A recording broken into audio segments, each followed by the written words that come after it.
Hello everyone, this is Anil Khwaj. I'm a registered migration agent and co-founder ThinkHack Consultants and ptclasses.com. Now these days, lots of people are applying for the work visas since we have got a new CSOL list. Now CSOL stands for Core Skill Occupation List. This list has made things quite easier for people because lots of confusions were there in last couple of years where there was an MLTSSL list, STSOL list. So short term and medium term were really getting confused to the people. So now department has simplified the list, made it CSOL. All the occupations which needs to be nominated either under 482 or direct 186 can be referred to this list. Now similar to previous lists, there are lots of caveats on different occupations. Now you need to understand that part. Caveats are generally on the occupations, not on the business itself. But say for instance, if a person wants to go for a cook or a chef or an accountant in the same business, there might be some caveats with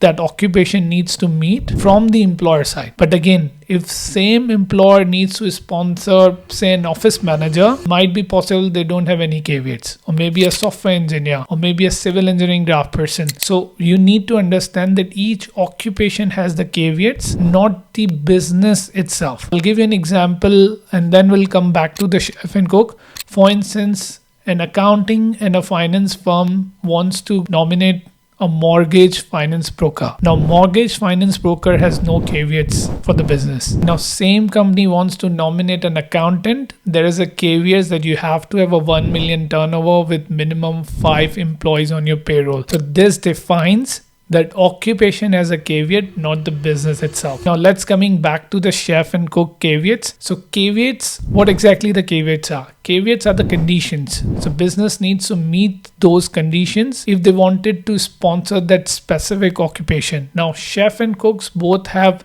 3 and 4th number caveat. So let's talk about the third caveat first. So the third caveat is that where you cannot sponsor a person as a chef or a cook if you under a factory setting and you're doing a mass production. There's a lot of confusion because obviously if you read the legislation on the policy, the caveat would be like occupation with mass production in a factory setting. This means that caveat means that you should not have that one. So this confusion needs to be avoided as well. So again, coming back to the caveat 3. So if you're under the mass production on a factory setting, you cannot sponsor a chef in there. Similar cook as well, you cannot do in a mass production in a factory setting. Now the second caveat is the caveat number 4. The fourth caveat said that your business should not have a limited food services, for instance fast food. So in a fast food setup where there is no kitchen, you're still serving food,